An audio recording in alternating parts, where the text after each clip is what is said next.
It was the usual winter season, rainy Halloween, gray and dreary. Thanksgiving, light snow on Christmas, cold and snowy. New Year's Eve, and New Year's Day. Finally, Valentine's Day was approaching, and Jane and I were going to have a night out. As Robert Burns's poem To a Mouse says, the best laid plans of mice and men often go awry. We woke up to 2 inches of snow that day, and it looked like more was on the way. By 12, a full foot had already fallen and everything was closed. Linda got to the kids before I did, so when I got home, I realized that our Valentine's Day date was now off. Linda, even though we can't go out, why don't you show me that new dress you were going to wear?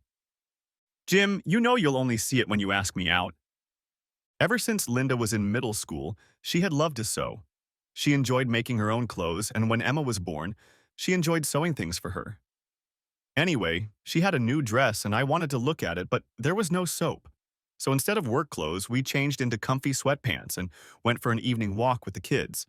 They ended up canceling work for all but the most essential employees, so we ended up with a 3.5-day weekend. I tell you, I think I can recount every word of Frozen. We've watched it so many times. Emma, with Tommy in her arms, stood in front of us and said, "Mommy, Daddy, this was the best weekend ever." They both climbed into our laps and started hugging and kissing us. We hoped it would never end. Sunday, they cleared the streets, so they had to work again on Monday. The weather turned bad again and started clearing up, but I would have been glad if February was over. Monday evening, as we were getting ready to check in, Linda's phone rang. She looked at the display and said she had to answer it.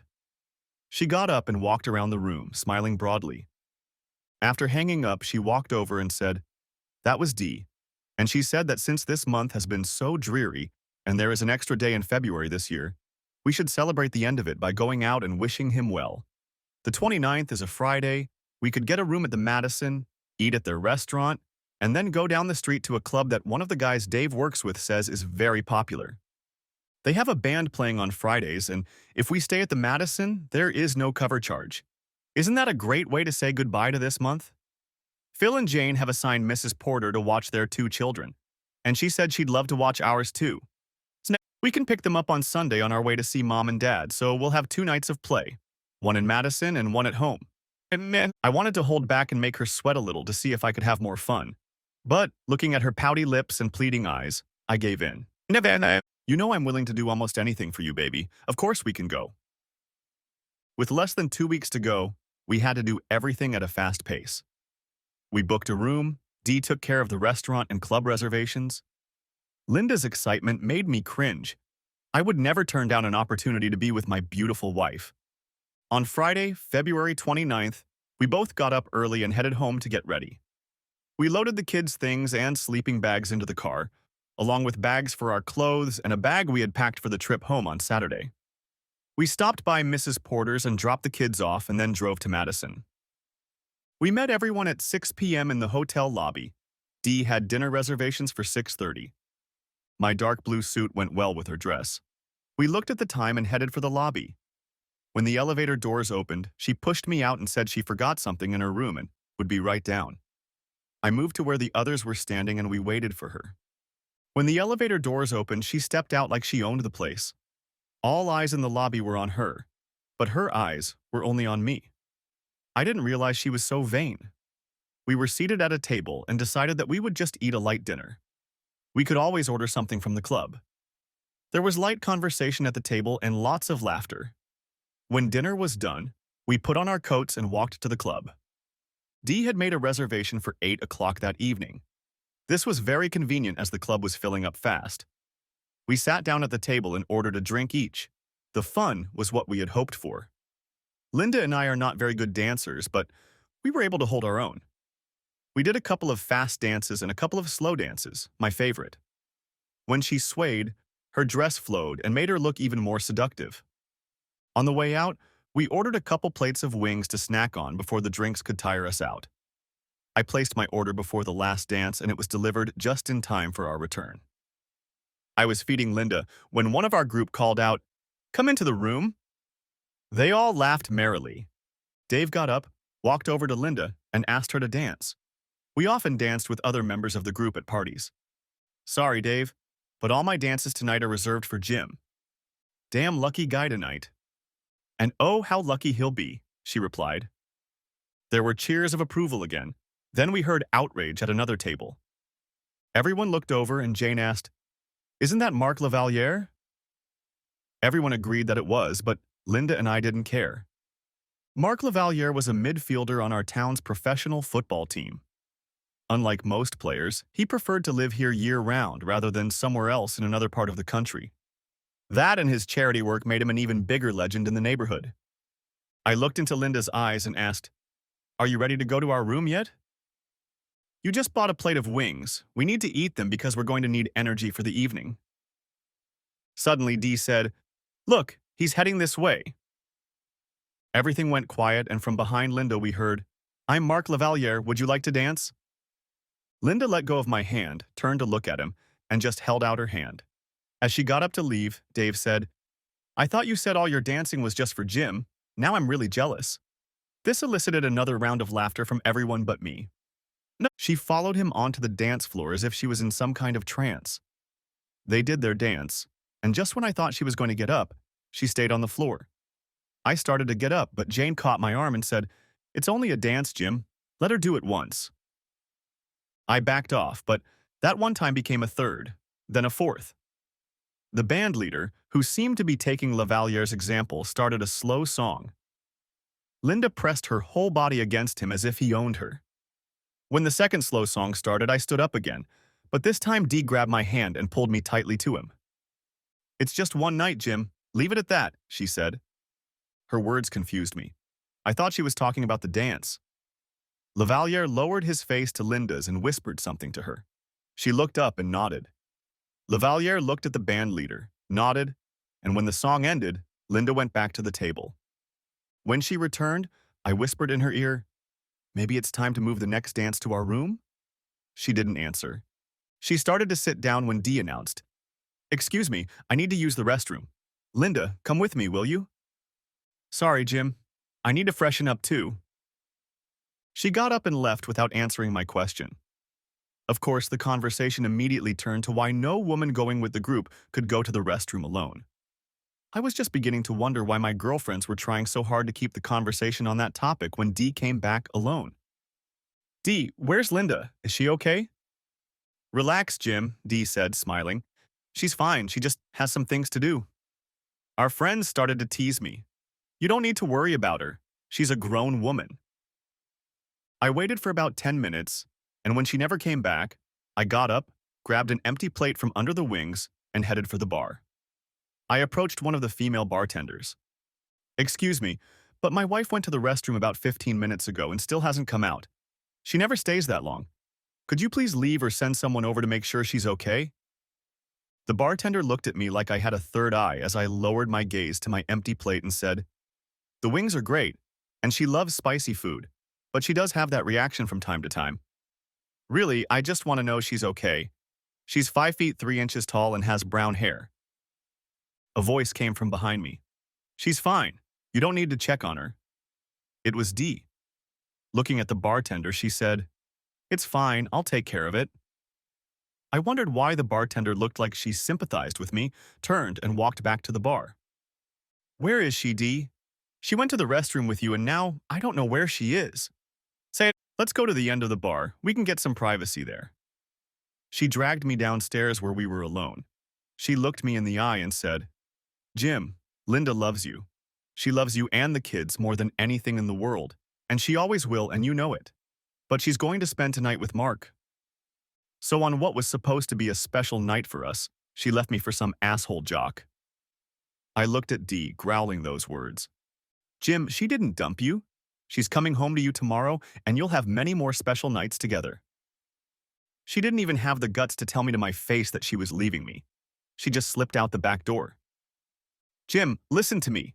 She didn't leave you. Saban. Well, if she didn't leave me, then where the hell is she? She's certainly not with me now, is she? I spoke louder and louder, and I didn't care who could hear me. Please calm down. People are looking at you. Look, I know this is hurting you, but it's just today. Linda knows, we all know you're the only man for her and always will be. You're a good guy. I couldn't take any more of her condescending ramblings. I turned and headed back to the table. As I approached, everyone fell silent. Dee sat down, and I stayed standing. I looked around the table. All the worms were squirming. A little too loudly, I said, "When our little group first started getting together, we all talked about the sanctity of marriage. Up until the last one, you and Linda agreed that infidelity was a once-and-for-all thing. I didn't lead the discussion. I didn't feel it was necessary to discuss it. Tonight, you all became conspirators in Linda's adherence to the once-and-for-all principle." Dave said, "But Jim, that's Mark Lavaliere." "Dave, how would you feel if there was a man in Dee's place who just walked away without even saying goodbye? How would you feel if you had to go home and tell your kids that their parents were getting a divorce? Oh, wait, that's right. You don't have young children who might feel the consequences." Dee said, "Jim, calm down. Linda will come home tomorrow and everything will be just fine." "Dee, you open your lecherous mouth again and I'll sink my teeth into your throat." "Okay, Jim, you can't talk to my wife like that." "Then run over there. Get my wife and give him yours." Everyone sat in stunned silence. They had never seen me like this before. "As soon as I leave the table, you will all be dead to me. Don't ever try to talk to me. If you see me on the street, turn and run the other way. You won't like the result if you don't." I pulled a 20 out of my wallet and tossed it on the table. "That's enough for me, and you'll all pay for the whore." Grabbing my coat, I saw that Linda still had it thrown over what had been her chair, and with a sigh, I said, "Screw it," and left. It was a lonely walk back to the hotel. Would I find them there or just an empty room? Reaching the door, I saw it was dark inside, opened it and walked in. Her underwear was on the bed. It must have been what she had come back to spread out. I looked at the clock and saw that it was 10:30 and my world had ended. I picked them up and tossed them in the trash, changed into my suit, gathered our other clothes, and headed for the door. Upon reaching the lobby, I went to check us in. The clerk looked concerned, and I assured her that nothing was wrong and that the room was perfect. She smiled again and wished me a good night. I called Mrs. Porter and told her that something had happened and I would be picking up the kids.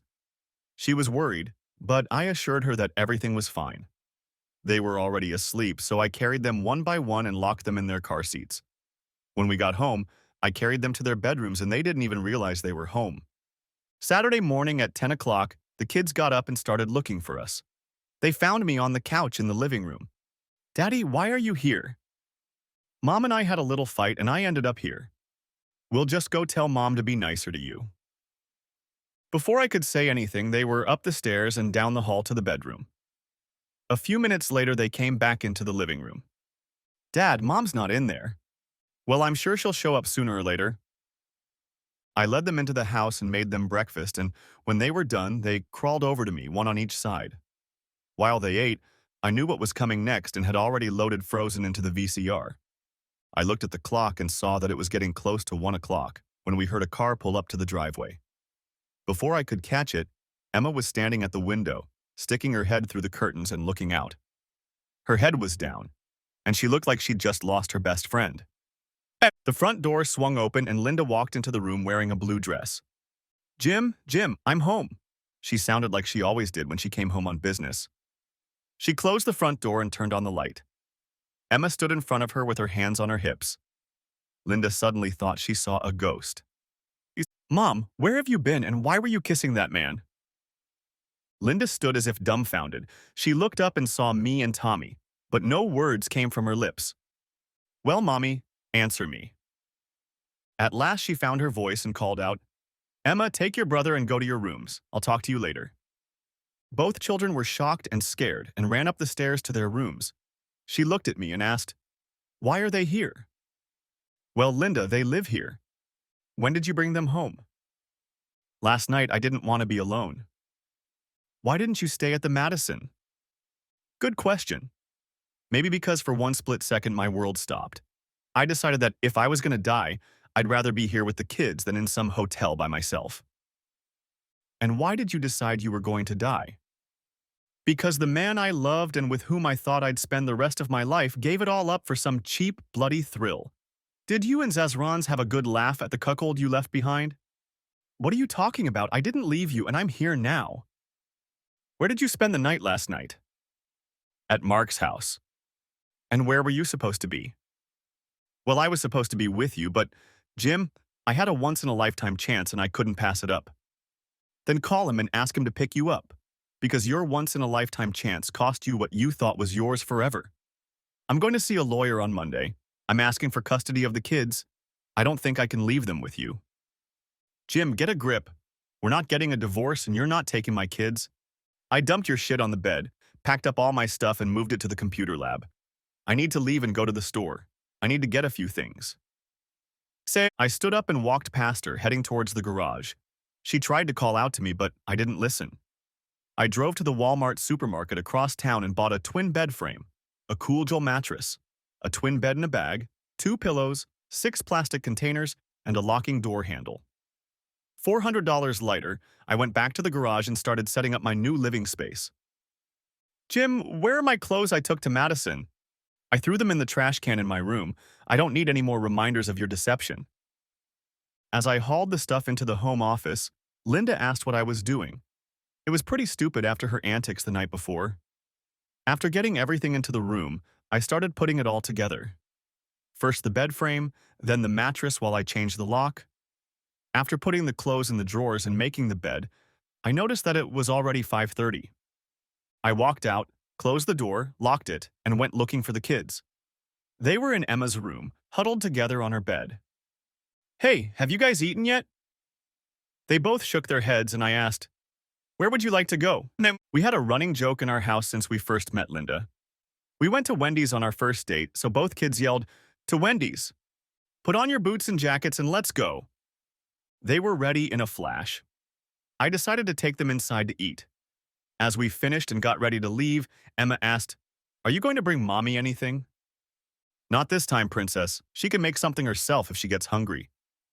We quickly got in the car and drove home. Linda wasn't in the living room, so I asked the wrong question. So what do you two want to do? They answered in unison, watch Frozen. Okay, let's get your baths sorted out and then we'll start watching Frozen. They were in the tub in no time. I helped them wash their hair, then dried them and tucked them into their pajamas. Wrapped up in a blanket, we started the movie. Both kids passed out after about 3/4 of the movie. I waited until the movie was over to put them down. Linda didn't come out of the bedroom. I went around the house and made sure everything was locked. I retired to my new room and went to check my email and Facebook page. Everything was as normal in email, and there was a private message on Facebook asking me to look at Jane Freeman's page. Jane spoke enthusiastically about Friday night. To her credit, she didn't name any names, but that didn't mean that other people reading her stories didn't want to put in their 2 cents. One woman I didn't know commented on it, calling all the names. Insults ensued. I was called a loser. Things didn't go so smoothly with Linda. Now I can't say I disagree with those names, but it still hurt me to hear her call them. I stopped and thought about what my future would be like. Even if I got rid of this bitch, I would still be called a loser. I decided to write my own post to ease the pain a little, and so I typed and corrected until I got it just right. Hello, Facebook fans. Friday night, my wife decided to put me in my place. We went with a few friends to a party that was supposed to be a Goodbye February, We Won't Miss You party. We had everything set up for us to spend Friday night at one of the best venues. We had a lovely light dinner at their restaurant and then headed to a club nearby. We had drinks and ordered wings. We danced, looked into each other's eyes and said words of love. It couldn't have been a better night. Then some jerk came in and interrupted our little party. You probably know him. He's a hometown hero and all. Marc Lavaliere came over to our table, stood right behind my wife and said, I'm Marc Lavaliere, would you like to dance? He didn't ask me if she could dance. No, this asshole headed straight for my wife. She didn't even look at me, just got up and went with him. They danced 4 fast songs and then the band leader started a slow one. I tried to get up and intervene, but was stopped by one of the other women in our party. They started the second slow song, and he leaned over to her and whispered something in her ear. She looked into his eyes and nodded in agreement. When the song ended, she went back to her table and the jerk disappeared. I asked her if she was ready to leave so we could finish our date, and she threw me a strange look. She never responded. The friend, or so I thought she was a friend, announced that she needed to go to the bathroom and asked my wife to go with her. She left and didn't come back. I waited for a while and then went to ask the staff if they could go check on her. A voice that I knew all too well came from behind my back and said there was no need. She was in good hands. She informed me that my wife, the mother of our two children, would not be home that evening. She had a better offer. At the table, all my so-called friends were telling me how lucky I was that Marc Lavaliere had chosen my wife over all the other women at the club. I didn't feel lucky. I left the club telling my now ex-friends that they were as dead to me as my soon-to-be ex-wife. If you are reading this, then I am now a scoundrel and a loser. It will take me a while to regain my confidence and get my man card back, but I will. As for the wife, if she wants entertainment so badly, she'll soon be able to get as much of it as she wants. I cut and pasted this to my Facebook page, shut down the computer, and crawled into my new bed. When I woke up Sunday morning, the kids and I begged not to go to church. I would still have time to run into these people. Instead, I took the kids to McDonald's for breakfast. There was a play area, and I let them play to their heart's content. We got home at 2 o'clock, and I started getting them ready for lunch at Grandma and Grandpa's, just like any other Sunday.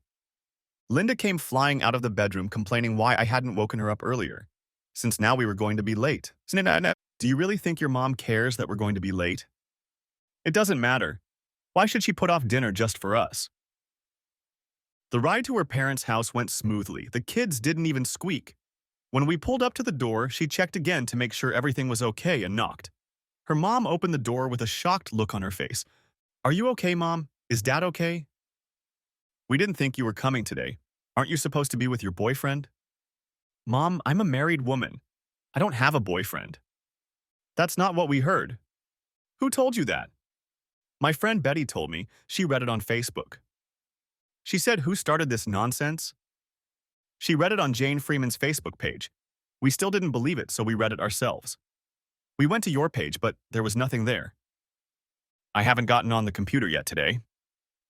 Well, then we went to Jim's page and read his story and figured you wouldn't show up there since he's a basketball player? Linda looked like a fish out of water and couldn't speak. Actually, Mom, he's a football player, but still an asshole, I said. Are you really planning on divorcing her? I only nodded, and then Emma exclaimed, and yesterday afternoon she kissed him in the driveway. Linda almost fainted. Finally, she said, Mom, we're going home. I think we need to talk. We turned and walked to the car. On the way, she turned around and asked Emma, why did you say that? You always told me not to lie, Mommy, and you lied, and it was wrong. Linda turned away and didn't say anything else during the trip. When we got home, she jumped out of the car and left me to watch the kids. Emma was whimpering, and I told her she hadn't done anything wrong. When we got into the house, Linda was nowhere to be seen. I suggested we watch a movie with them, and that calmed them down. I fed them, bathed them, and sat down to watch Frozen again. When it was over, I put them to bed. I headed to my room, and then Linda came out of her room and asked if we could talk. Up until this point, I had ignored her. And what would you like to talk about? Why don't we sit in the living room and talk? Sure, why not? It doesn't make any difference where we do it. We walked in.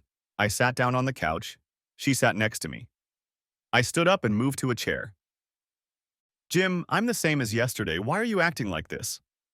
Tell me, Linda, if you're the same as yesterday, then you're a lying whore who had no trouble making a fool of her husband in front of the whole town.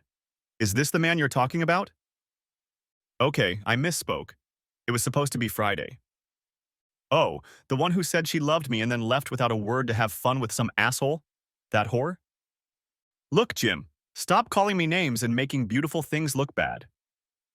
Beautiful means leaving me standing at the table waiting for you to come back from the bathroom with your snake girlfriend who didn't think anything bad when she helped you sneak out the back door with that asshole? Jim, check your ego. It wasn't as bad as you say. Yes, I left with Mark and he made love to me. But I'm home now, and we need to move on. One last question. Why did you come home then? She looked at me like I had two heads. I came home because I love you. And because I love you, that's why I'm divorcing you. We discussed it many times, just you and me, and with the group. We all stated that if there was infidelity, it was once and for all. You've exercised your right, and I've had enough. That's not fair, Jim. I wouldn't do that to you if you had the chance. That's the thing. You did what you did, and I wouldn't have done it to you. We'll never know if I'd do the same thing to you now. You'd just endure it to prove a point no matter how bad you felt.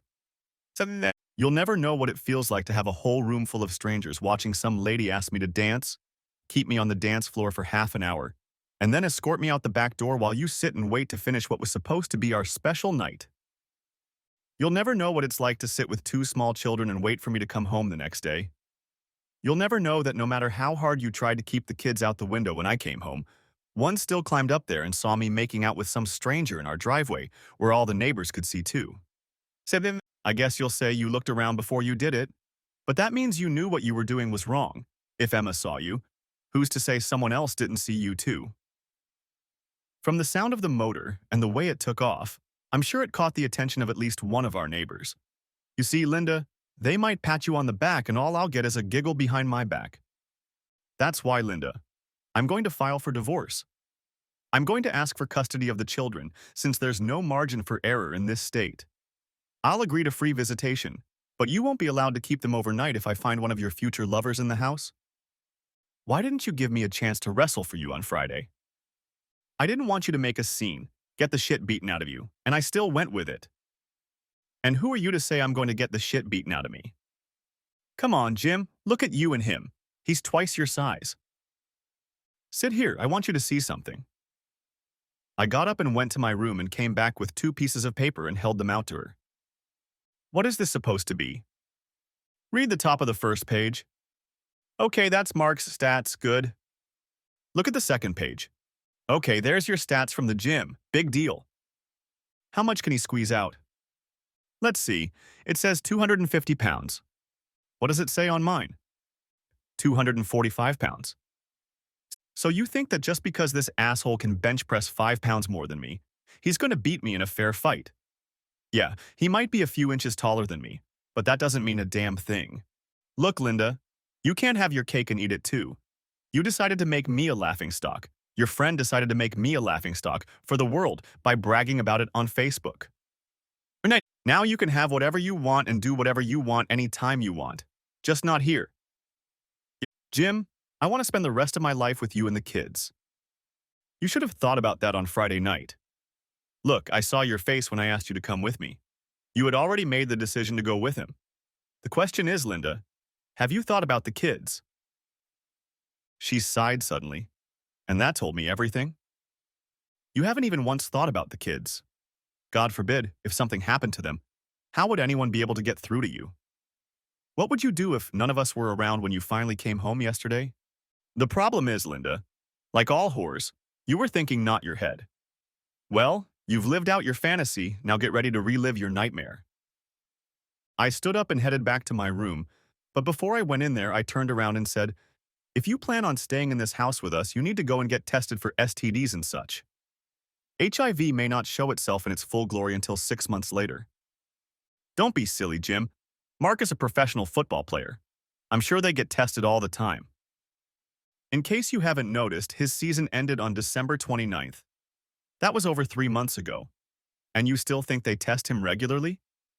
Besides, they only test them for PEDs, meaning performance-enhancing drugs. I went to my room, closed, and locked the door. I opened my Facebook page and I had 50 new friend requests, mostly female. At this point, I had nothing left to lose, so I added them all as friends. I looked at the responses to my post and they varied. I needed a plan of action going forward, so I spent the next 2 hours writing down the pros and cons of my new life. Linda and I had an active life, but now my priority had to be Emma and Tommy. Would I be able to give up fun for them? Only time would tell. I was making enough money so we could do without Linda's income. It would be difficult, but we'd manage. If I hadn't had kids, I don't know what I would have done. I'd get up early. The bed wasn't as bad as I thought it would be. Buying a thicker mattress made a big difference. We usually lifted the kids together, but if we divorced and I was on my own, I'd have to get used to doing everything myself. I lifted and packed both kids, Emma to school and Tommy to daycare. They both stayed in school after school ended until one of us picked them up. They had a lot of classes. After eating breakfast, I loaded them into the car and hit the road without ever seeing Linda. When I got to work, the taunts and jokes started. There was a football ball and a pack of condoms on my desk. I decided I needed to nip this in the bud, so I took the condoms and taped them to a piece of paper. Underneath them, I wrote, "They didn't use any. Went out and pinned it to the bulletin board. I kept the football ball despite the person who spent all the money on it. When I left the office for my break, the condoms were gone and no one made eye contact with me. I walked up to my boss's office and asked if I could talk to her. "What can I do for you, Jim?" "Ruth, I was wondering if I could take the next 2 weeks off. I'll be finished this week, but I have a lot to do." "Is it that bad?" I probably should have been there to see how it really was, but the creep just walked up, ignoring everyone at the table except Linda. And when he asked her to dance, she didn't hesitate to drop my hand and accept it. To me, she said nothing. It was as if I didn't exist. Never. When she returned to the table, I asked her to leave with me, but she ran off to the restroom with one of the other ladies at the table. That was the last time I saw her until she came into the house on Saturday afternoon. Emma, our oldest, ran to the window and saw her mother chatting with some jerk in our driveway. She has no remorse for doing that, and I don't want to live in the shadow of her one-night stand entertainment. Hopefully, by then we'll have started the divorce and put some semblance of order in place. Jim, we've been discussing the idea of remote work for some of the staff. Basically, you'd be doing all the same things you do here, just from home. You could drive the kids to school and be there for them when it's over. You'd have to come in once a week for a few hours, but then they'd still be in school. We can think of something else in the summer. Do you think you'd be interested in something like that? Ruth, you're a catch. If you weren't married, I'd marry you in a heartbeat. Jim, you flatter me, but I think the 20 years I have over you and the fact that Bill won't go for it might cause trouble. You've got your hands full as it is, so why don't you take the day off and do what you need to do and come back tomorrow, and we'll get a new laptop ready for you. Thank you, Ruth. You'll never know how grateful I am. I won't let you down. I went back to my office, closed all my files, and left. When I got home, Linda's car was parked there, but she was gone. I went to my room and turned on my computer to start looking for information on divorce.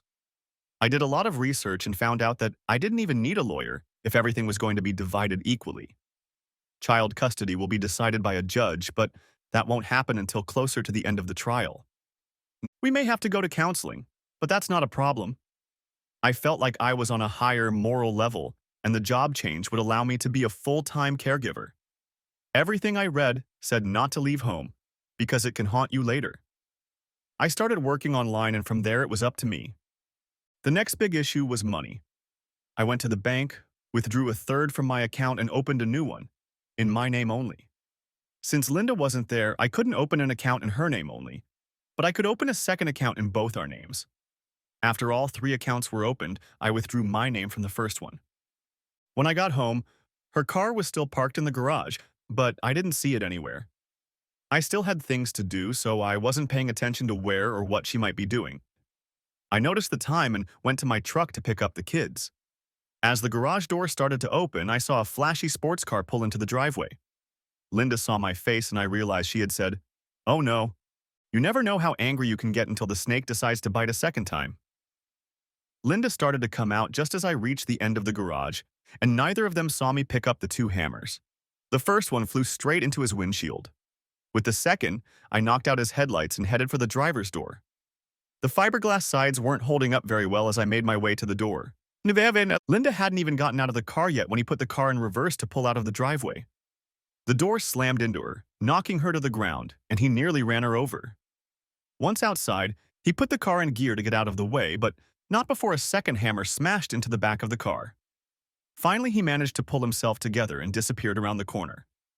I looked at Linda lying on the ground and realized her leg was broken. I went out and picked up my hammer, went back and picked up the second hammer and put them away. I went out and picked her up and put her in my truck. As I was taking her to the hospital, I called her mom and asked if she could pick up the kids. "What's wrong, Jim?" "Well, Mom," I told her the story. "Apparently she has a broken leg and who knows what else. If you and Dad can take the kids, I'll pick them up as soon as I can." "Do you want us to come to the hospital?" "Not yet. If she has to be left behind, I'll call and let you know. If the police show up, who knows? I love you guys no matter what happens." "We love you too, Jim." At the hospital, Linda was still in shock, so the only one who could say anything was me. They looked at me with suspicion, as if I had done it, so I threw caution to the wind and told them everything as it was. They still considered it a crime and wanted to report me to the police. After they took my statement, they couldn't decide what to do. The asshole wasn't around to press charges against me, and if they did, the main character would be in trouble for the hit and run. So they left it at that for now. I gave the hospital my insurance card, and for all practical purposes, it was filed as a home accident. They wanted to keep her overnight in case of a concussion, and threw me a nasty look when I said they could keep her overnight.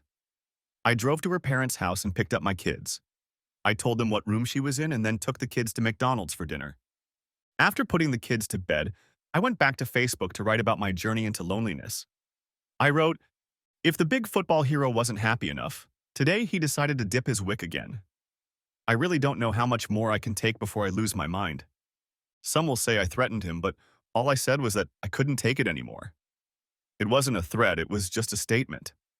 Looks like I'm going to have to take the war to his turf or he'll never learn. I got the kids up on Tuesday, and when they asked when Mom was coming home, I said I didn't know exactly, but probably soon. When I called to see how she was doing, I was told she wouldn't be able to come until Wednesday around noon. When I got home with the kids, her parents were waiting for us. I invited them in and the kids went to their rooms to change. "Jim, she doesn't look good. What are you going to do?" "Mom, my boss changed my work status. Starting in 3 weeks, I'll be working remotely. The next 2, I'll be on vacation. I've looked into the divorce laws in our state, and I think I can get custody of the kids if I give her liberal visitation rights. I've moved all my stuff into the home office, and she can stay there as long as she wants, but we'll both have our own rules. If she breaks one rule, she'll be out the door and her antics of yesterday will no longer be tolerated. I've divided all our money into 3 installments. She'll have her own, and she'll have to contribute to the house fund while she lives here.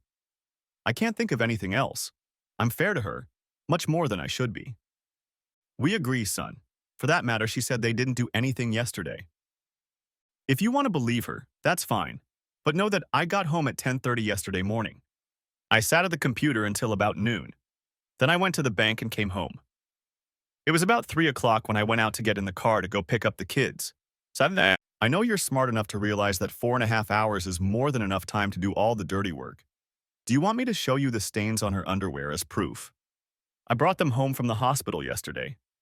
She only came home to pick up the kids. She didn't expect me to be here. Do I need to say anything else?" "No, son, you've made your case well. Take care."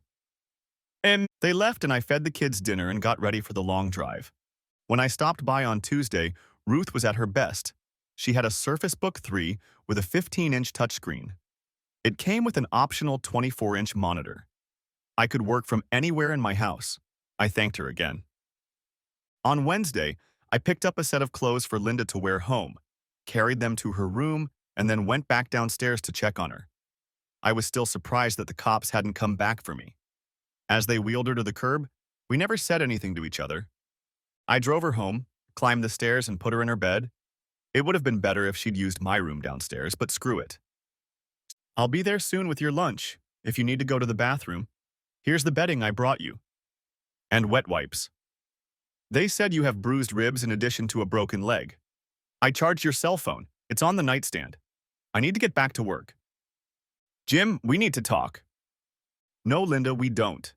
Any conversation had to take place before Friday night. There's nothing you can say now to change my mind." "Jim, nothing happened on Monday. Just like nothing happened Friday night. Look, Jim, it was just a mistake. He called and said he wanted to talk about Friday. Things got out of hand, and it won't happen again. You haven't realized yet that I don't care anymore.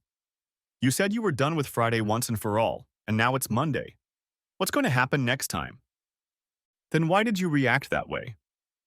You just don't understand. First you disrespected me on Friday night. Then you disrespected your family by letting that chicken shit bring you home and kiss you in front of your daughter and everyone else.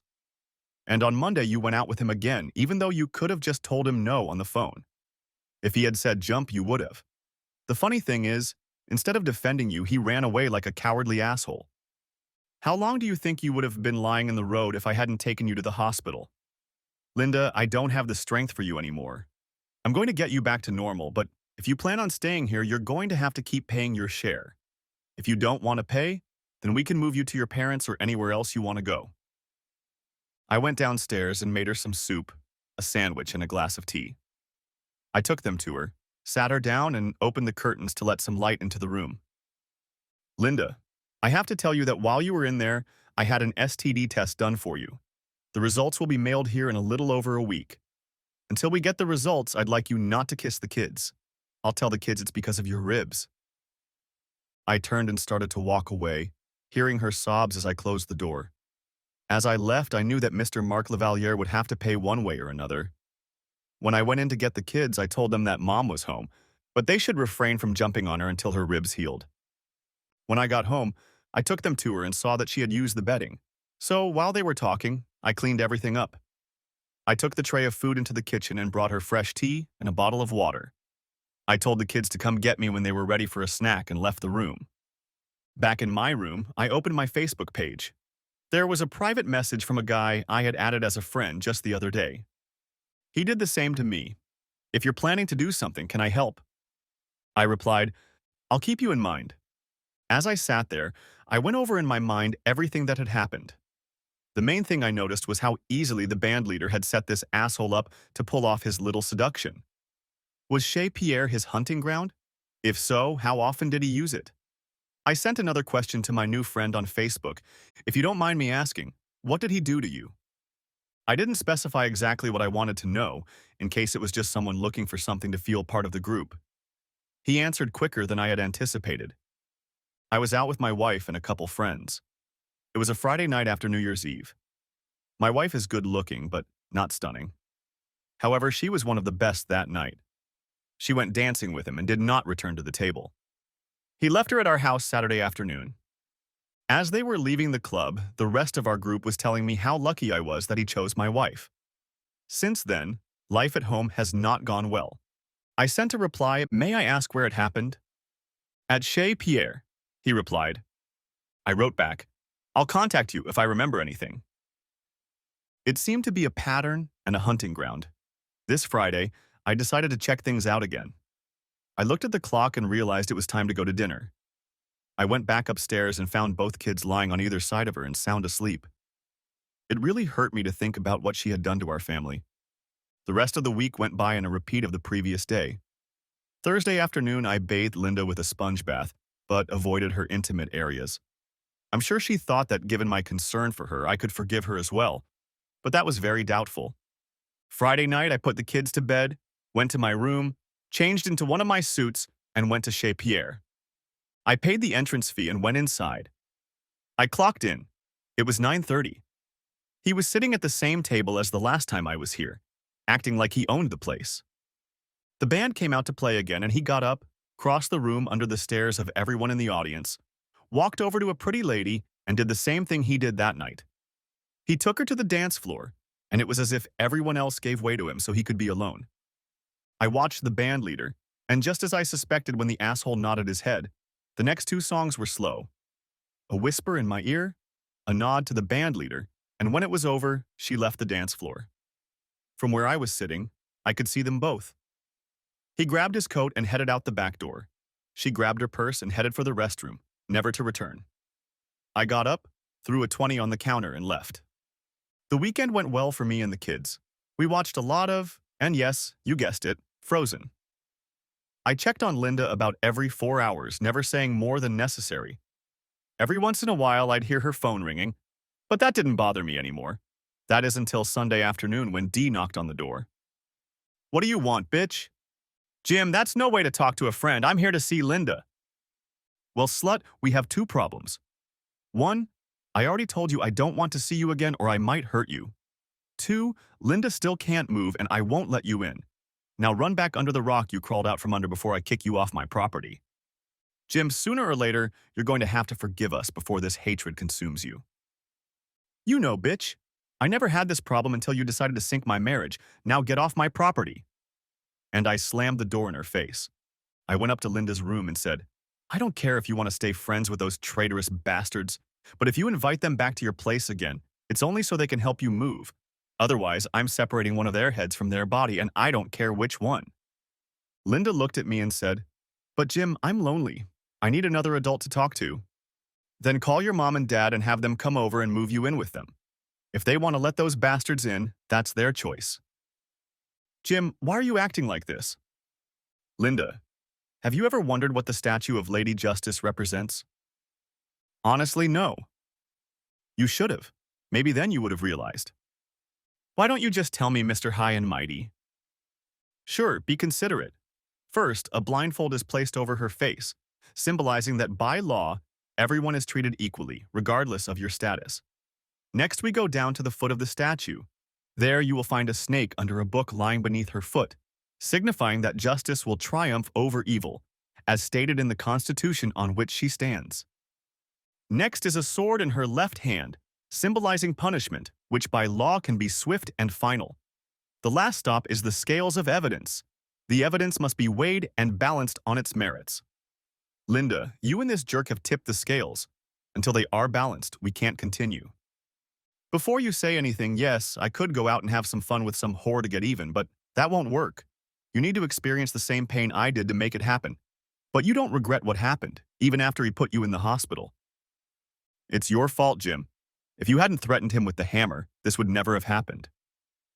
Linda, all of this is both your and his fault. Get over it. I've already prepared the divorce papers, and then you can go and do whatever you want, just not with the kids. If you want to keep this bunch of cheap friends, fine, just don't ever show up here. The day will come when you realize what you've done, but you'll realize it too late.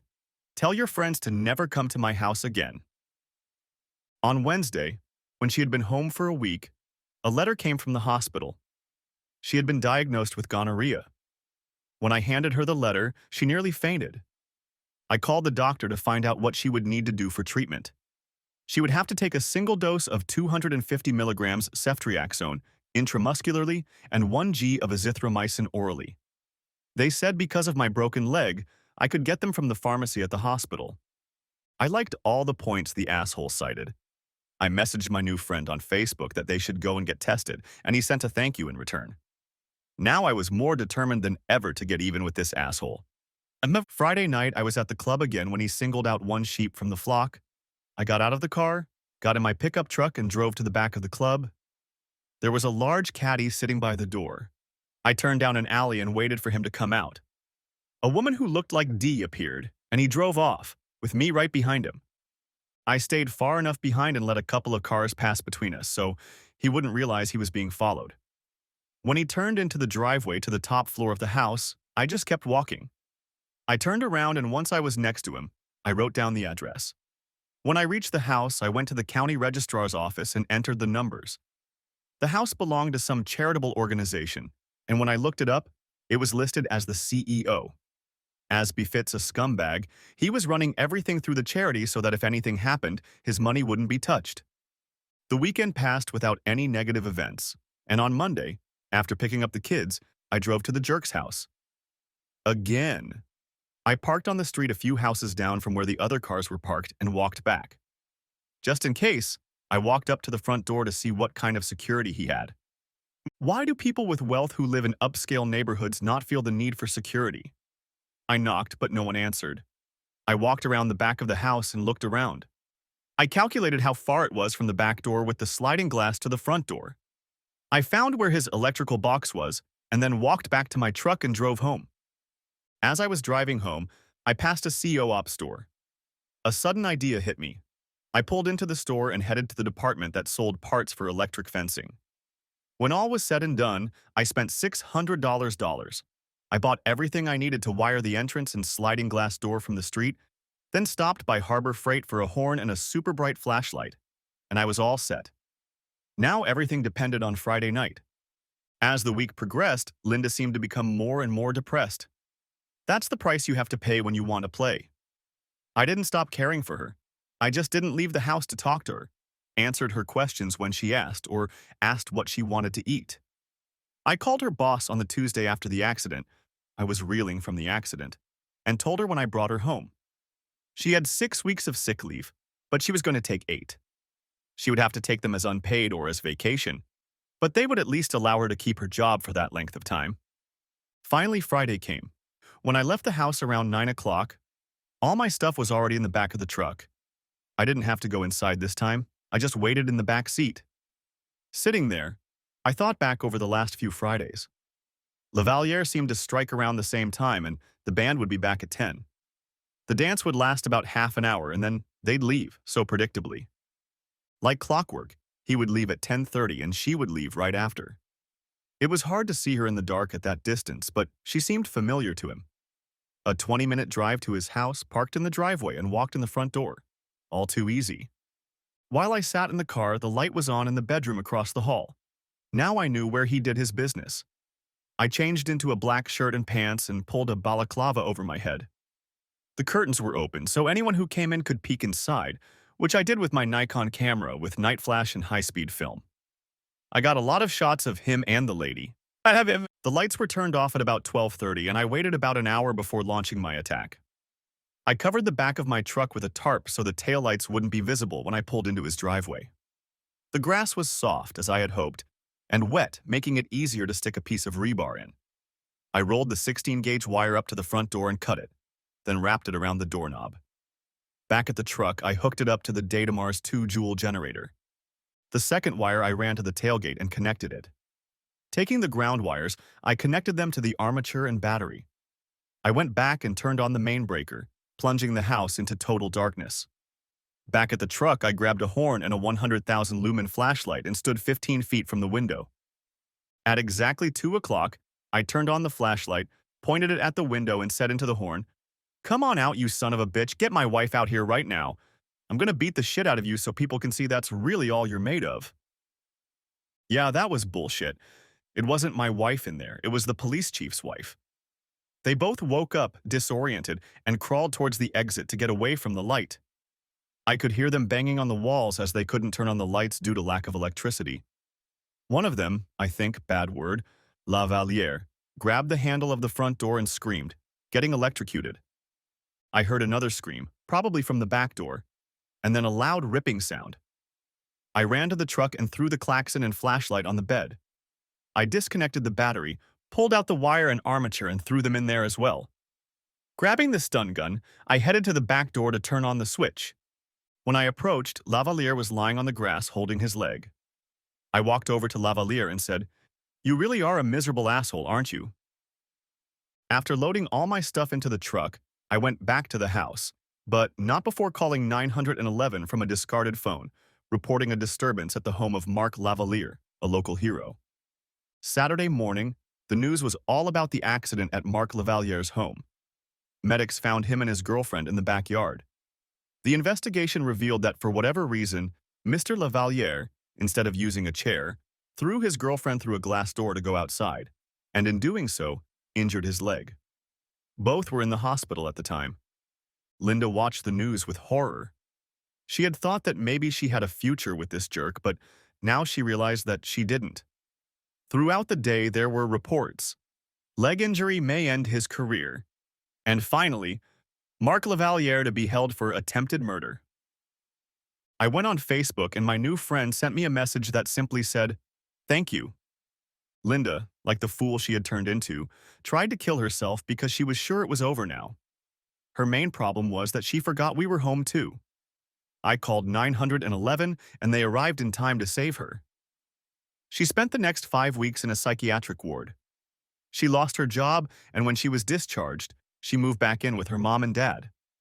There was no attachment alienation law in our state, so a local attorney decided to file a class action lawsuit against Mark Lavaliere and his charity for failing to properly treat someone's wife. Yes, I know, no such lawsuit existed until now. It's been joined by over 200 husbands. No, I didn't join. I didn't need anyone to question me. When the case went to the judge, he awarded each side $100,000 plus attorney's fees.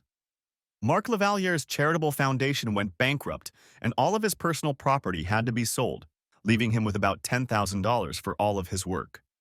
Since he could no longer play ball in more than one sense of the word, he packed up what he had left and drove the Greyhound back to his hometown in his parents' basement. I waited until the last week of August to get even with the band director. It was a Friday night and the kids were visiting grandparents and Linda. I was sitting at the entrance to Chez Pierre at 1 o'clock in the morning. The band came out, loaded their instruments into the van and smoked together. When the smoke ran out, they dispersed to their cars. The band leader's car was parked across one from my truck. When he got close enough, I came out of the darkness and tasered him. I picked him up as he fell, dragged him behind the cars and put a gag in his mouth.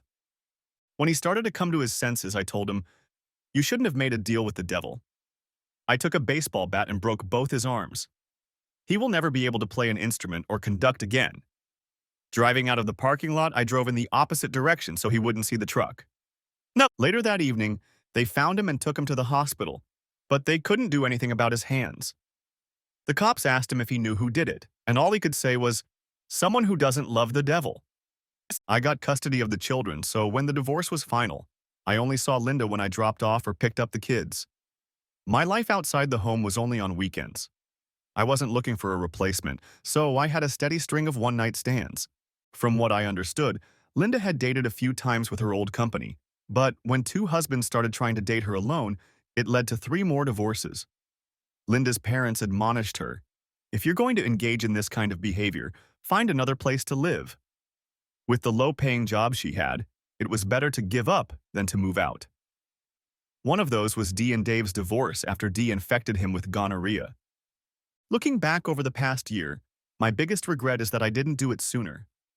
I should have just taken her hand and told him no. I should have pushed Dee and Jane's hands away and let her off the dance floor. I should have gone looking for her that night, set fire to his house and burned it to the ground. But I got the satisfaction of finally ruining that asshole's life.